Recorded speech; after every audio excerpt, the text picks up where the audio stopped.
முதல்வரே அவங்க வச்சுட்டோம். நீ என்ன ரஜினிகாந்த், என்னைக்காவது அவர் யாரையாவது குறை சொல்லி பேசியிருக்காரா ரஜினிகாந்த்? விஜய் வந்தப்போ கூட ஜனநாயக நாட்டில் அரசியலுக்கு வரலாம் வாழ்த்துக்கள்னு சொன்னவர். வாழ்த்துக்கள்னு சொன்னவர். அப்போ அவரை நீ தரைக்குறைவாக பேசி தேவை எங்கேருந்து வந்து?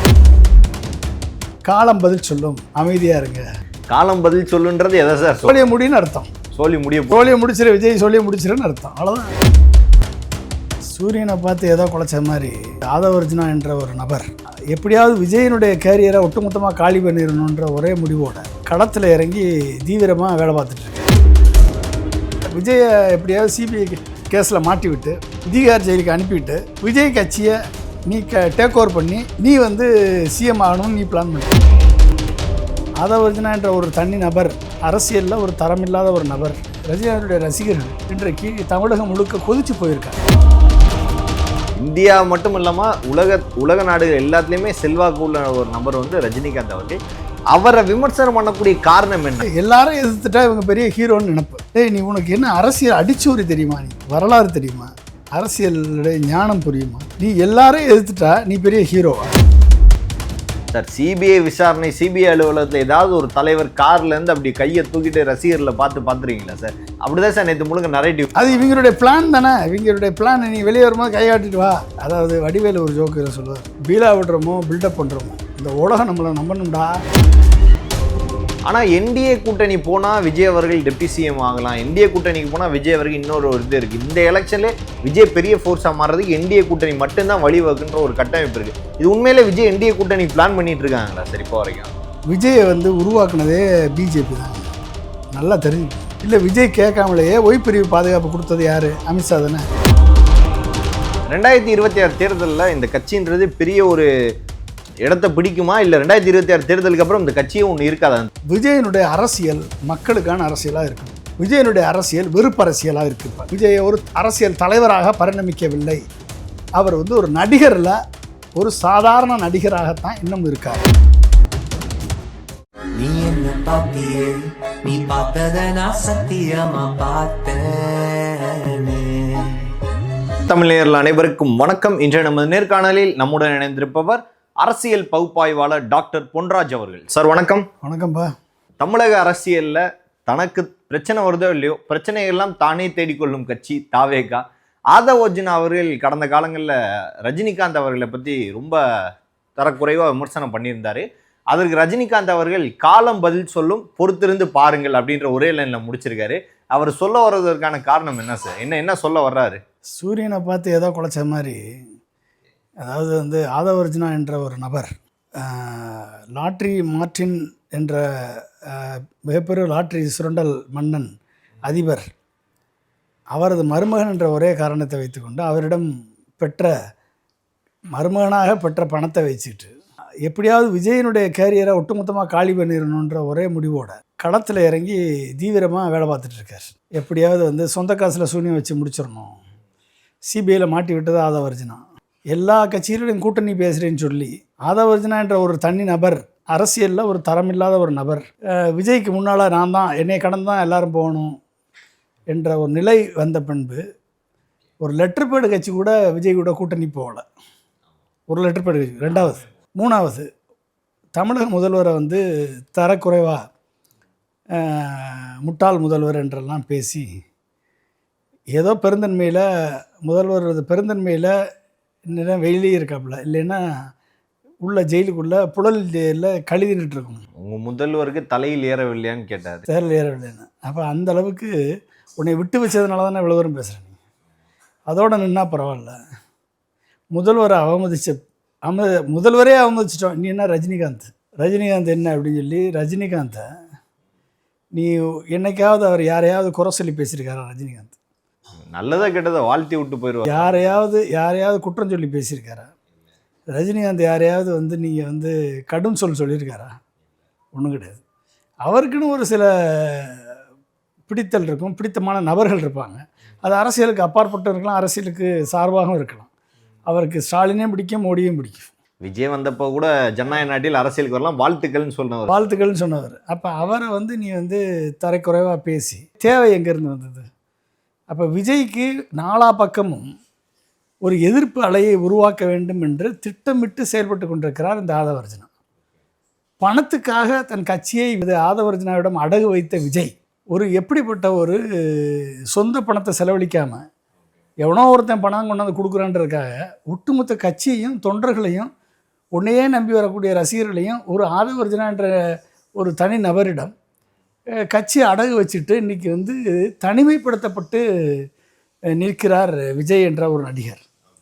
ரஜினிகாந்தனுடைய ரசிகர்கள் இன்றைக்கு தமிழகம் முழுக்க கொதிச்சு போயிருக்காங்க. ரஜினிகாந்தனுடைய ரசிகர்கள் ஒருவேளை விஜய் மேலே ஒரு சாஃப்ட் கார்னர் இருந்தால் கூட, இத்தனை நாள் இருந்திருக்கு போடணுன்ற எண்ணம் இருந்தால் கூட, ரஜினிகாந்தனுடைய சிம்பத்தைசர்ஸ் எத்தனையோ கட்சியில் இருக்காங்க.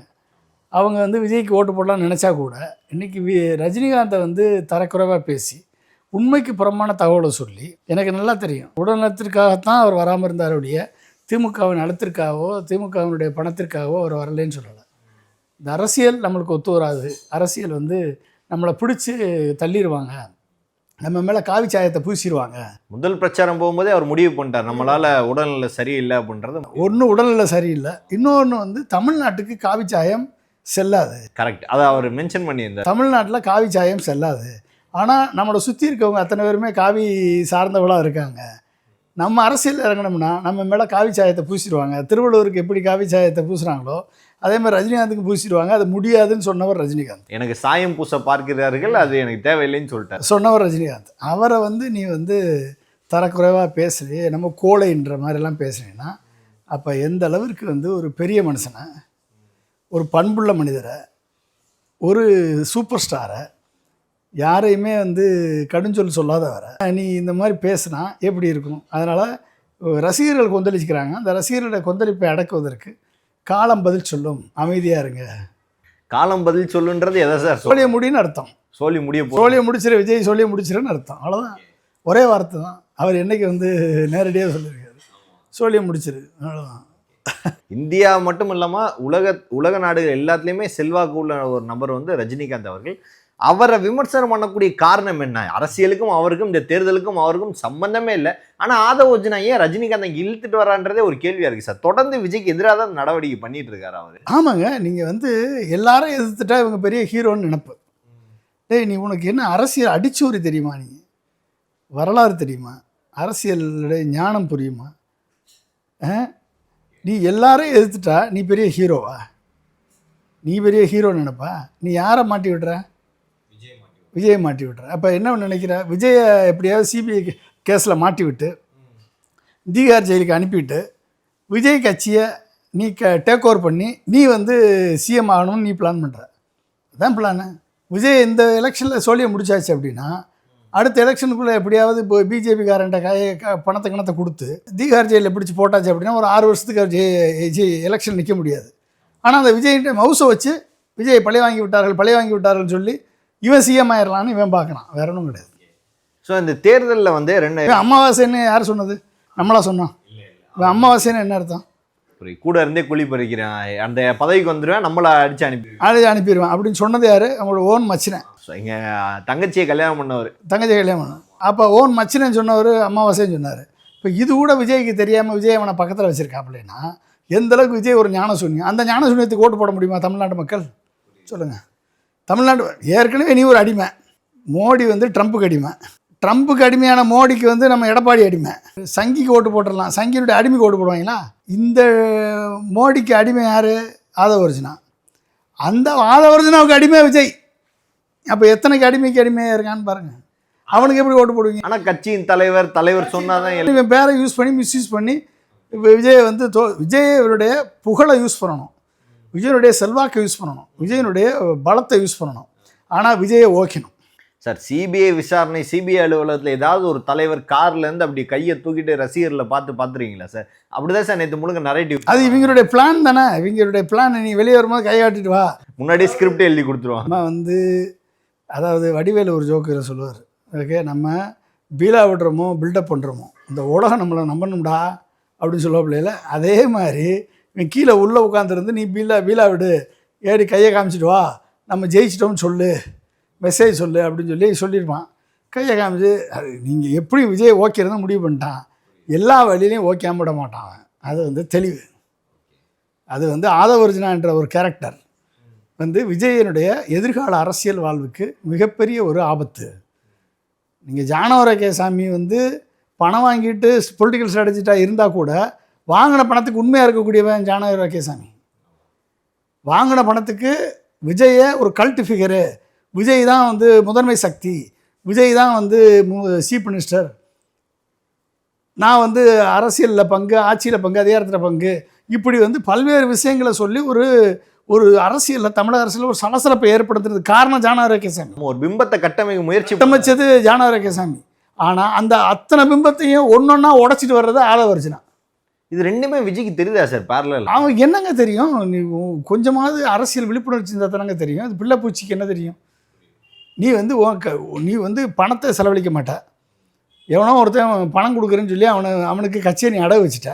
அப்போ அடகு வச்ச பிறகு நீ அடிமை தானே சார். நீங்கள் பணத்தை செலவழிக்க மாட்டேன்னு சொன்னதில் ஒரு மாற்று இருக்குது. சமீபத்தில் ஒரு 4-5 பேர் தொடர்ந்து யூடியூப்பில் வந்துட்டு விஜய் அவரோட கல்யாண மண்டபத்தை விற்றுட்டாரு, வடப்பள்ளியில் இருக்கிற மெயின் இடத்த லலித்குமார் கொடுத்துட்டாரு, ஈசிஆரில் இருக்க இடத்த விற்றுருக்காரு, இந்த மாதிரி பல்வேறு இடங்களை விற்று கட்சிக்காக செலவு பண்ணிட்டு இருக்காரு. விற்று எங்கே என்ன பண்ணியிருக்காரு? கட்சிக்காக செலவு பண்ணுறான்னு சொல்கிறாங்க. எங்கே பண்ணியிருக்காரு காமிக்கிட்டோம். அவர் விற்றதுக்கு ஆதாரம் இருக்கா? இல்லை. அதே பணத்தை செலவழிச்சதுக்கு ஆதாரம் இருக்கா? மதுரை மாநாட்டுக்கு எவ்வளோ செலவழிச்சாருன்னு ஏதாவது இது வரைக்கும் அக்கௌண்ட் போட்டிருக்காரா? வெப்சைட்டில் இருக்கா? அவங்க வெப்சைட்டில் இருக்கா? விக்ரவாண்டி மாநாட்டில் பணம் எங்கே வந்துச்சு, எவ்வளோ செலவாச்சுன்னு அக்கௌண்ட் போட்டிருக்காரா? 37 பேருக்கு 20 லட்சம் கொடுத்தியா, அந்த பணம் ஓம் பணமா ஆதவர்ஜுனா பணமா? இது வரைக்கும் அக்கௌண்ட் இருக்கா?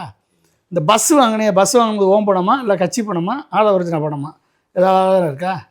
இந்த கேள்வி கேட்குறோம்ல, இவ்வளோ நாள் நீ பதில் சொல்லியிருக்கியா? ஒரு லக்ஸரி காருக்கு வரி கட்டாதவன் எப்படி வந்து பணத்தை செலவழிப்பான்? 1.5 கோடி 15 கோடி பணத்தை வந்து கருப்பு பணத்தை உருவாக்கி அதில் 1.5 கோடி வரி கட்டணும்னு சொல்லி ஃபைன் போட்டிருக்கு உயர்நீதிமன்றம். அவன் எப்படி வந்து பணத்தை செலவழிப்பான்? எப்படி பணத்தை இது பண்ணுவான்? இவங்க ஏதோ பாவங்களுக்கு ஏதோ வேறு வழி இல்லாமல் அவனுக்கு சப்பக்கட்டு முட்டுக்கட்டு முரட்டுக்கட்டு கொடுத்துட்ருக்கான்.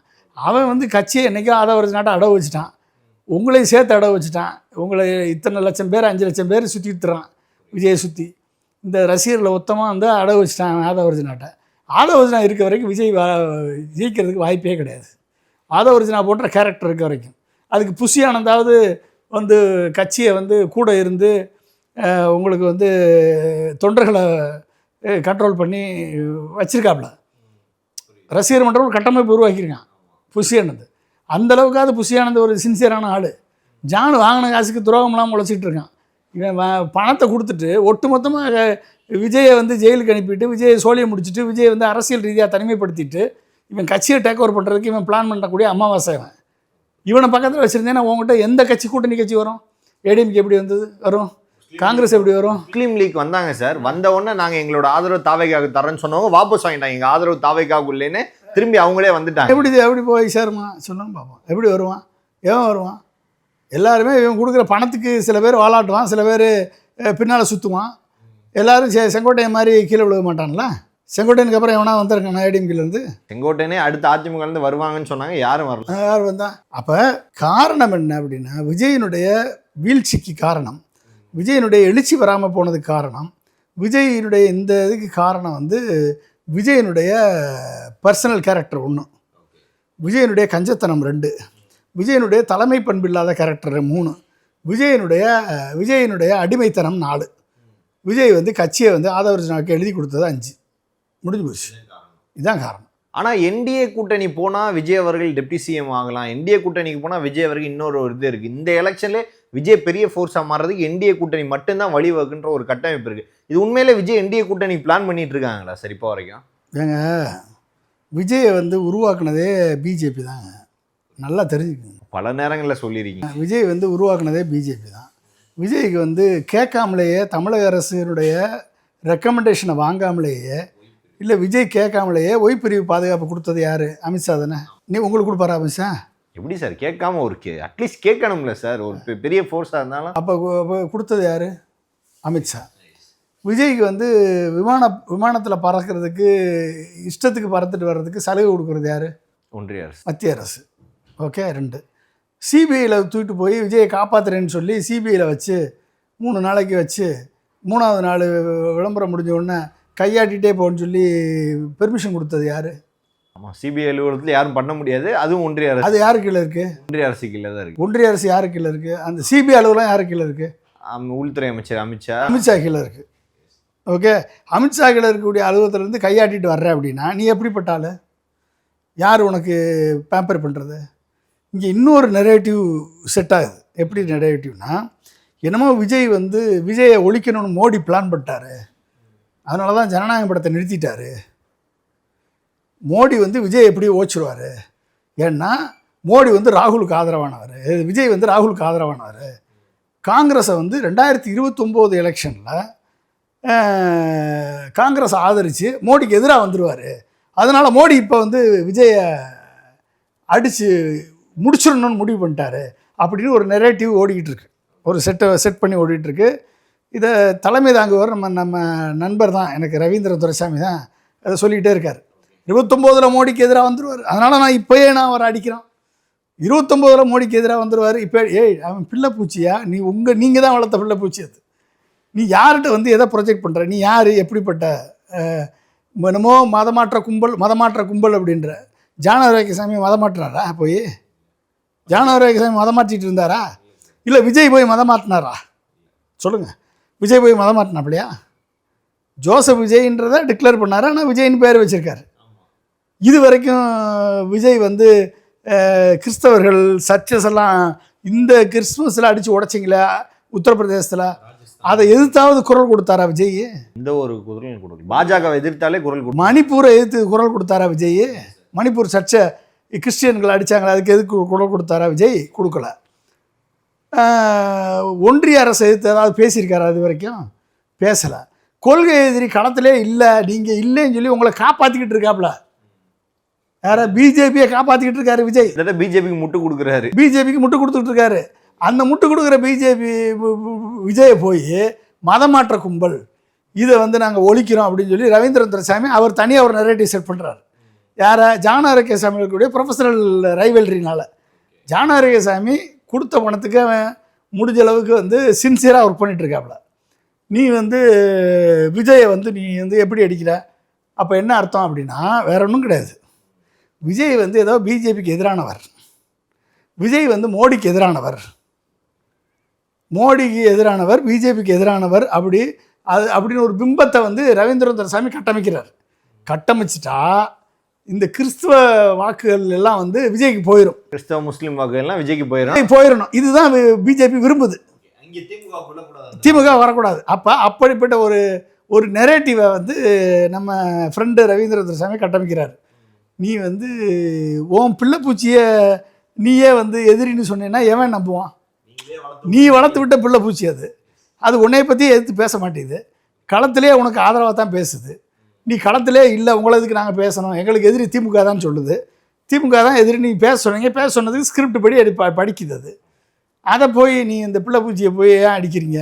நீங்கள் அடிக்கிறதுனால, ரவீந்திர துரைசாமி அடிக்கிறதுனால அவர் பிஜேபிக்கு எதிரானவர் அப்படின்னு மக்கள் நம்பி ஓட்டு போட்டுருவாங்களா? அவருக்கு திமுக தோத்துருமா? அதுக்கு கிறிஸ்தவ தலித் இளைஞர்கள் வந்து விஜய்க்கு ஓட்டு போட்டுருவாங்களா? அதை வச்சுனா அப்படிதான் சார் அடிக்கடி சொல்கிறார். தலித் இளைஞர்கள் திமுக மேலே கடும் கோபத்தில் இருக்கிறாங்க. இந்த தேர்தலில் 2021 நடந்த மாதிரி தலித் இளைஞர்கள் திமுக பக்கம் போக மாட்டாங்க, முழுக்க தலித் இளைஞர்கள் எங்கள் பக்கம் வந்து விட்டார்கள்னு சொல்கிறாங்க. தலித்துகளுக்கு எதிரான ஆட்சி திமுக ஆட்சின்னு சொல்கிறாரு சார். அதை ஓப்பனாக ஒரு மேடையில் டிக்ளேர் பண்ணுறாரு அத்தனை பேர் முன்னாடி. அந்த 5 வருஷத்தில் 385 தலித் மாணவர்களை பிஹெச்டி படிக்க வச்சுக்கிட்டு இருக்காரு ஸ்டாலின்.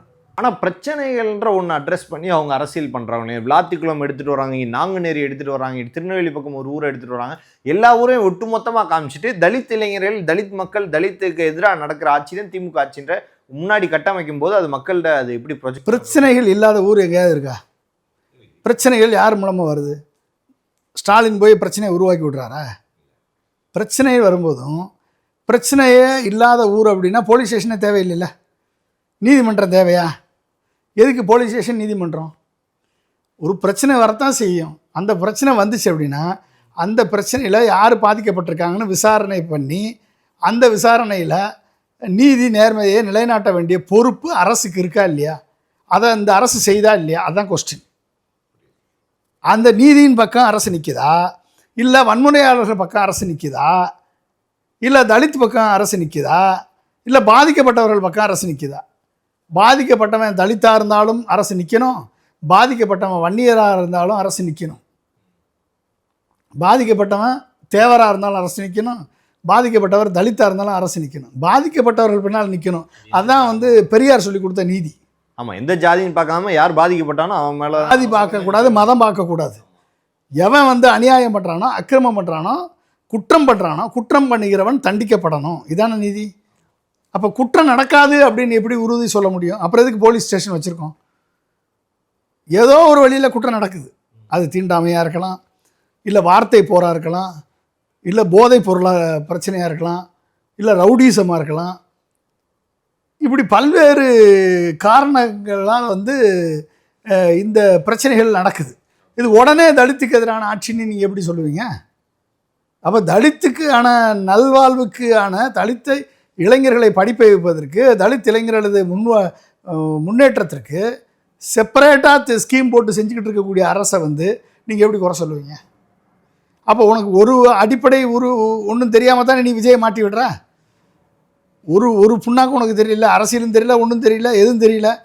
அப்போ ஆதவர்ஜுனா பேச்செல்லாம் நீ கேட்டுட்டு நீ வந்து விஜய் வந்து பேசினாப்பில்லைன்னா விஜய் எந்தளவுக்கு வந்து ஒரு எம்டி வெஷல்னு உங்களுக்கு நல்லா தெரியும். 2026 தேர்தலில் இந்த கட்சின்றது பெரிய ஒரு இடத்த பிடிக்குமா, இல்லை 2026 தேர்தலுக்கு அப்புறம் இந்த கட்சியும் ஒன்று இருக்காது? அந்த தேர்தல் வரைக்கும் தான் இவங்க கொஞ்ச நாள் இது பேச முடியும்னு நினைக்கிறேன். இங்கே பாருங்கள், நான் ஒன்று சொல்கிறேங்க, விஜய் வந்து அரசியலுக்கு வரக்கூடாதுன்னு யாரும் சொல்லலை. வரும்போது எல்லாருமே வரவேற்றாங்க. விஜயனுடைய அரசியல் மக்களுக்கான அரசியலாக இருக்கணும். விஜயனுடைய அரசியல் வெறுப்பு அரசியலாக இருக்குது. இப்போ விஜயனுடைய அரசியல் என்னவா இருக்குது? வெறுப்பு அரசியலாக இருக்குது. விஜயனுடைய அரசியல் வந்து ஒரு குரோத மனப்பான்மை கொண்ட அரசியலாக இருக்குது. விஜயனுடைய அரசியல் வந்து எம்டி ஹாலோ அரசியலாக இருக்குது. விஜயனுடைய அரசியல் கொள்கையற்ற அரசியலாக இருக்குது. விஜயனுடைய அரசியல் வந்து தன் நடவடிக்கைக்கும் தன் செயலுக்கும் சம்மந்தமே இல்லாத அரசியலாக இருக்குது. இந்த நாளும் விஜயை ஒரு அரசியல் தலைவராக பரிணமிக்கவில்லை. அவர் வந்து ஒரு நடிகரில் ஒரு சாதாரண நடிகராகத்தான் இன்னும் இருக்கார். அந்த நடிகரைத்தான் நம்ம எதிர்க்கிறோம். அரசியல் தலைவராக தன்னை பக்குவப்படுத்தி கொண்டு வளர்ந்தால் இந்த 2026 தேர்தலில் நின்று உனக்கு என்ன பலம் இருக்கிறது, ரசிகர் பலம் என்ன இருக்கிறது, உன்னை நம்பி வாக்களித்த மக்களுக்கு நீ உண்மையாக இருக்கியா அப்படின்றத நிரூபித்து அடுத்த 5 ஆண்டுகளுக்கு நீ அரசியல் பாதையை சரியாக தேர்ந்தெடுத்து இந்த மாதிரி ஆதவர்ஜுனா போன்ற அமாவாசைகளை எல்லாம் களையெடுத்து சரியான நபர்களை பக்கத்தில் வைத்து ஒரு சரியான அரசியல் திட்டத்தை புரிந்து கொண்டு அரசியல்னா என்ன, சமூகம்னா என்ன, பொருளாதாரம்னா என்ன, நீ வச்சிருக்கக்கூடிய கொள்கை தலைவர்களது கருத்துக்கள் என்ன, அரசியல் கருத்துக்கள் என்ன என்பதெல்லாம் படித்து இதுவரைக்கும் தமிழ்நாட்டில் அரசியல் செய்து ஒட்டுமொத்த தமிழகத்தையும் மேம்பாட்டுக்கு வழிவகுத்த காமராஜர் முதற்கொண்டு, காமராஜர், பக்தவச்சலம், அறிஞர் அண்ணா, கலைஞர் கருணாநிதி, எம்ஜிஆர், ஜெயலலிதா, மு.க. ஸ்டாலின், எடப்பாடி பழனிசாமி, இந்த 8 பேர் வந்து என்ன கான்ட்ரிபியூஷன் பண்ணாங்க, அந்த கான்ட்ரிபியூஷனை ரெகனைஸ் பண்ணிட்டு இதுக்கு மேலே நான் இதை பண்ணுவேன்ற ஒரு நிலையில் ஒரு சிந்தனை வளத்தோட தன் தவறுகளை திருத்தி கொண்டு அரசியலுக்கு வந்தால் அந்த அரசியல் மக்களால் ஏற்கப்படும். மக்களுக்கான அரசியலை பண்ணினால் அந்த அரசியல் அப்பொழுது விஜய் பாராட்டப்படுவார். விஜய் வந்து ஒரு கிறிஸ்டியன், விஜய் வந்து பின்னால் வந்து ஜானவரகேசாமி இருக்கார், அவர் மதமாற்ற கும்பல் என்று சொல்லி விஜயை வந்து மோடி அடிப்பார், மோடியை வந்து உண்மையாக விஜய் எதிர்க்கிறார், மோடி வந்து விஜயை வந்து அடக்குமுறை செய்கிறார் என்ற நிலை வந்தால் இன்றைக்கி வந்து அது ஒரு சின்ன பிள்ளை கூட நம்பாது மோடியை எதிர்த்து விஜய் அரசியல் பண்ணுறாரு. ஒரு சின்ன பிள்ளை கூட நம்புமா? அது எப்படி சார்? எந்த ஒரு மேடையிலுமே பேசாதவளை எப்படி நம்புவோம்? அப்போ விஜயை வந்து மோடிக்கு எதிரானவர். 2029 வந்து மோடிக்கு எதிராக கூட்டணி அமைச்சிருவார், மோடியை வீழ்த்திடுவார் அப்படின்லாம் ஒரு கட்டமைப்பு பண்ணுறது விஜயை வந்து இன்டைரக்டாக தனிமைப்படுத்தி கிறிஸ்தவ மைனாரிட்டி வாக்குகளை வந்து சிதறடிக்கக்கூடிய பிஜேபி, ஆர்எஸ்எஸ்ஸின் அரசியல் சாணக்கியத்தனம், நரித்தனம். இந்த நரித்தனத்தை மக்கள் புரிந்து வைத்திருக்கிறார்கள். ஓகே. ஆனால் என்றைக்கு மோடியை விஜய் எதிர்க்கிறாரோ, ஸ்டாலினை விட, மோடியை திமுகவை விட மோடியை எதிர்த்து களமாடுகிறாரோ அன்றைக்கு தமிழக மக்கள் விஜய் பின்னால் இருப்பாங்க. தீய சக்தி என்னைக்கு எதிர்க்கிறாரோ அன்னைக்கு இவர் தூய சக்தி ஆயிரும். உண்மையான தீய சக்தியை எங்கே எதிர்க்கிறாரோ, உண்மையான மதவாத சக்தி எங்கே எதிர்க்கிறாரோ அன்னைக்கு தான் இவர் தூய சக்தியாக ஆக முடியும். பல்வேறு அரசியல் கேள்விகளுக்கு பதில் தமைக்காக மிக்க நன்றி சார். நன்றி. மிக்க நன்றி.